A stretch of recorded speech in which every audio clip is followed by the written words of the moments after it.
Hey everybody, welcome to the channel, True Crime Stories. If you're new to the channel, please hit that like button and subscribe so you can hear more.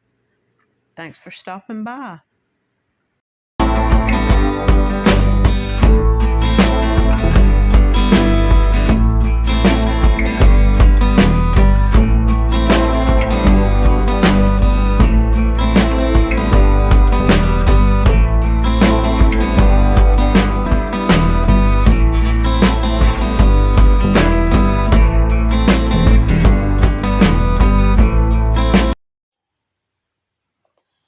Margie Jelovcic is featured in one of the the older TV show Unsolved Mysteries with Robert Stack.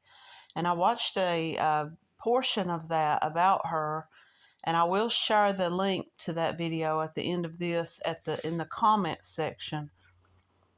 During the filming of that show, Margie was still a missing person, and I just wanted to talk about her story. I found her story when I was doing the research and everything for the story of the two missing women who had gone missing and were thought to maybe have been victims of this outlaw biker gang. And I just wanted to talk a little bit about Margie. Margie was born in 1967, and I'm reading this from a missing persons standpoint. She was 5'3" and 140 pounds. She was a white female with red hair and green eyes. Now the details of Margie's case are: in 1996, Margie Jelovcic was fulfilling her dream to be a musician. She was playing the violin in the Detroit Symphony Orchestra. She was a newlywed and was planning a future with her husband, Nasser. Tragically, only 6 months after they were married, Nasser was killed in a car accident. She was shattered. She quit her job and left Michigan and returned to her hometown of Gary, Indiana. There, she got a job working in a tavern that her mother owned, and she was working as a bartender. It was at this job where Margie first met a man named Randy Yager, who went by the nickname Mad. He was a high-ranking member of a motorcycle gang called the Outlaws. He had a certain charm that attracted her, but she had no idea that he was an ex-con with a long criminal history. He and the other gang members were under federal investigation for racketeering, drug dealing, and murder. Now, this was 1996, and in the story that I did about these missing women, Shannon Turner went missing in 1997, and she was involved with one of these same members of this same outlaw biker gang there she was in Indianapolis, Indiana. Now, it was around this time that these biker members of this biker group, were under investigation for racketeering and other crimes. And so this was around the same time that all this was taking place, that Margie had just gotten involved in this relationship with this man. Soon after they met, Margie and Randy began dating, and she began to change. She became distant from her family. She showed up at work, but she wasn't vibrant. She didn't laugh and joke with the customers. Her mother would try to engage her in conversations to find out what was going on, and she just wouldn't talk to her mom. So 3 months later, on June 9th, 1997, they took a trip to Las Vegas. What she didn't know at that time was that Randy and 17 other gang members were being indicted for a Midwest crime spree that included bombings, robberies, and 6 murders. By the time Randy was tracked to Las Vegas, he and Margie had vanished. Now, if you go back and you watch the Unsolved Mysteries show that I mentioned, at the time that they filmed that, Margie was still a missing person. Her family believed that she was a victim of this Randy Yager. Police didn't know if she had been a victim of his and she was also a missing person, or if she was an accomplice and was helping to hide him. And so they treated her disappearance as a missing person case.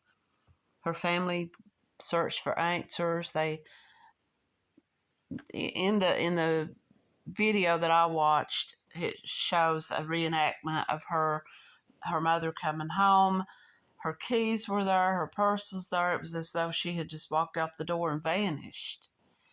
And knowing that she had gotten involved with this man who was a part of this biker gang, they feared the worst. They thought that she was probably a victim of his. Now, in some comments that I read on one website where I was doing some research about Randy Yager, I read a comment from someone, and I can't confirm it. I mean, it was just a comment that was left. But the man said that he was friends with Randy Yager and that he had known him for many years, and that Randy loved Margie and that they were very much in love with each other, and that was the reason why she left with him. And that they spent these years together because they loved each other, and her family didn't want to believe that. They wanted to believe that she was taken against her will. And I guess unless Randy Yager ever talked about it, I guess there's really no way to know. And I don't know that he would own up to it, to say that it was a kidnapping. I believe Margie loved Randy, and I believe she went with him because she wanted to be with him. I could be wrong about that. Now, 2 weeks later, Margie returned home safely but shaken. After this, she was strangely even more devoted to Randy than ever before. Now, some people wonder if this was because she feared this biker gang, that she feared if she turned on him that she would be seen as turning on the group and maybe telling stuff that she had learned. And others believe that she was just so brainwashed. And keep in mind, her husband had just died. Her life as she knew it had changed. She was no longer a young married woman. She was now a widow. And this man was the first man that she met. Some of her family believe that it was the thrill of this meeting this biker guy, this bad boy, and that she just wanted to kind of have a little fun, not knowing that she was going to get involved with someone who was wanted on all these crimes. So she was afraid that authorities were pursuing Randy, and she believed that her apartment was bugged and that she was being followed. Now, was she afraid that she was being bugged and followed by members of this biker gang who were afraid that maybe Randy was going to squeal on some of them? Or was she afraid that she was being followed by the police? 3 months later, in September of 1997, she vanished. Her car, her luggage, and several personal items were left behind. Most surprisingly, she left behind her inhaler, which she needed because she had asthma. Her family feared over that one detail, that she had been abducted and just taken against her will. Since her disappearance, her mother's tavern had been, she would receive phone calls. Now, this is a part of the video on the Unsolved Mystery story. Several times a week, early in the morning before the pub would be open, her mother would be there preparing the place to be open, and she would get a phone call. And she would answer the phone and no one would speak. and she thought this must be her daughter. Maybe it was her attempt to let her know that she was alive and out there, but she was afraid to tell her mother any details. But her mother always believed that that was her. Margie's whereabouts remained unknown, and Randy was believed to be responsible for Margie's disappearance. Now, this case first aired on September of 2001, and it was also an episode on America's Most Wanted. Now, flash forward. In October of 2014, Randy and Margie were discovered living together in Rosarito, Mexico. As authorities closed in, Margie fled in their car and was killed in a high-speed chase. Her sister identified her body. Randy was taken into custody by the police, and was indicted on charges of racketeering and conspiracy. He pleaded guilty and was given a 15-year federal prison term. So for 17 years, Margie's family believed her to possibly have been a murder victim, possibly have been a victim of Randy's or this biker gang. Randy went into hiding from the police. And they lived in the Baja California area and crossing back and forth into Mexico. I don't know if the police got a tip, if Margie had maybe made one of these phone calls and they traced it back to that area. I don't know the details of how it was that they came to find them. But they got into the police showed up and they took Randy into custody, and she fled. And her family always said, had she just allowed herself to be taken into custody along with Randy, she would have been alive, and they could have gotten some answers as to why she had spent so many years in hiding. Was she happy with this Randy? Was she a victim? Was she afraid to leave him for fear of what might happen?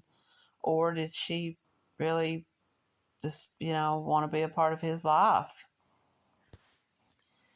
And the reason I'm telling her story, even though her story has been solved, was because when I was talking about the other two women, Lola Fry and Shannon Turner, who both went missing. Lola Fry, that I could find, I never was able to find a link directly to this motorcycle gang, other than it was in the same area, and other than she was also an exotic dancer, as was Shannon Turner, and they probably ran in the same circles of nightclubs, dance clubs in that area. When Nadine Jelovcic of Gary, Indiana, had not heard from her sister Margie for several days, she went to her house. She was concerned when she found that most of Margie's personal items, had been left behind. Also, her car was still in the driveway. And she wondered, did her sister leave of her own free will? Randy Mark Yager was a high-ranking member of a notorious biker gang known as the Outlaws. He complimented her in ways that she needed to be complimented, and I think she needed those accolades that made her feel good. He knew all the right things to say to charm her. Now, this was her sister's idea of how Margie became involved with this man. But she did not know about his darker side until she had already gotten involved with him. She had no idea that he was an ex-convict with a long criminal record. Now, when they left to go to Las Vegas in June of 1997, Randy was already under investigation by the United States Marshals, and 17 members of this biker gang were indicted and he was one of them. Margie came back, but he didn't. And it's believed that he went on ahead and fled to Mexico, and she later went and met up with him. This is the reason why she left and left all of her belongings and everything behind. At first, it seemed like she had just run off and joined Yager wherever he was. But upon investigation, we found out that she had taken none of her clothes or anything. So this is what led everyone to believe that she had been abducted and taken against her will. Is it possible that he did come back for her? Is it possible that he did also return from Las Vegas when she did and was just hiding out and waiting for the right time? And so nobody really knows the answers to this, and I don't know if Randy Mark Yager has ever talked about it over the years. It just says that they were discovered living together in a beach town in Mexico, and Mexican authorities arrested Yager, and he was found to have a handgun. Margie jumped into their car and fled in a high-speed chase. She lost control of the car, and it flipped 3 times, and she was killed. And I wanted to find out a little bit more about Yager after he was arrested, and what if he ever talked about any of that. He pleaded guilty to the crimes against him and was sentenced to 15 years. So he would be, this would have been 2014 when he was captured. Is he still in prison? Is he still living? Outlaw motorcycle gang member on the run for 17 years, arrested in Mexico. This was dated around the time that he was arrested. United States Attorney announced that the U.S. Marshals arrested Randy Mark Mad Yager in Mexico. In 1997, Yager fled after he was indicted in Wisconsin. He was placed on America's Most Wanted fugitive in 1997 and was wanted by the U.S. Marshals. The indictment alleges that the Outlaws were a criminal organization whose members and associates were engaged in acts of violence, robbery, murder, arson, narcotics trafficking, and other serious offenses. And some people believe to this day that Shannon Turner was either taken and trafficked somewhere by this gang, maybe into Mexico or elsewhere, but also some people believe that she went into witness protection because of this man that she was involved with. According to the indictment, many of those acts were committed with the intent to control outlaw territory and keep out rival motorcycle gangs. Yager is alleged to have participated in racketeering, including conspiracy to commit murder. Yager's co-defendants were all indicted, and 5 of them were given life sentences. In announcing Yager's arrest and return to the United States, the charges against this defendant remain today as serious and violent as they were 17 years ago. Investigation for Yager gained momentum when U.S. Marshals were able to gather significant information on his possible location. It says that Mexican authorities asked a man to identify himself. He initially said his name was David and produced identification cards bearing the name David Dorian. However, after they continued to speak with him, he finally identified himself as Randy Yager. But I wanted to wrap up this story about these women who had been mixed up with this gang. Like I said, I couldn't find anything directly related to Lola Fry, but many people believe that it was just the circle of people in that community that these biker gangs kind of controlled everything that went on. Some attempts to locate information, sometimes it's almost impossible. As I stated earlier, I read one comment where this man claimed to have known Randy and to have been friends with him, and claimed that Randy and Margie loved each other and that she fled with him because she wanted to be with him.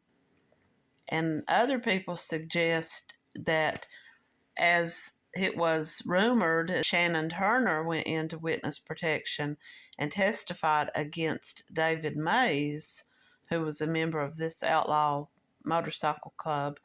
Some people wonder if Margie had turned information over on Randy Yager, and that this whole scenario where she jumped in the car and fled, flipped the car and was killed, was all made up by the marshals, federal marshals and the police, to hide her and to allow her to be able to go into witness protection. But that's just part of the mystery, and people want to believe things like this, and I don't know. But to conclude this about Margie, whatever the case was, whether she was a victim, if she was afraid for her life, her family maybe was getting threats, maybe they threatened her mother's business, and they were afraid that if she was left behind and Randy left and she was left there alone, that the police would get to her and she might turn information over to them. So some people believe she was a victim, that she went along because she was afraid, and others believe she went along because she loved Randy and wanted to continue her life with him. But either way, her story came to an end on, when they picked Randy up and took him into custody, regardless of whether Margie really died in that car crash or whether she, the rumors was that maybe she didn't. It says here that he is expected to be released July of 2026, because her name came up and Amy Billig's name came up, and a member of this biker gang on his deathbed, supposedly, according to his wife, and I don't know if there was anyone else in the room that overheard this confession, that he confessed that they kidnapped her in Tampa, Florida, they raped her and murdered her. But it's still kind of a mystery because he was the only one that ever spoke about it, and he was on his deathbed, according to his wife. And so that was the story that they went with about what had happened to Amy Billig. And even though her life ended very tragically, Margie Jelovcic's family got some answers. They didn't get the answers that they wanted. They wanted to know, had she left of her own free will, or had she been taken against her will and held, and was afraid to leave this man for retaliation. I just wanted to wrap those stories up. I appreciate everybody who took the time to watch. I appreciate the fact that my channel has made it to 1,000 viewers, 1,000 subscribers, and I appreciate everybody who takes the time to comment, and thanks for watching.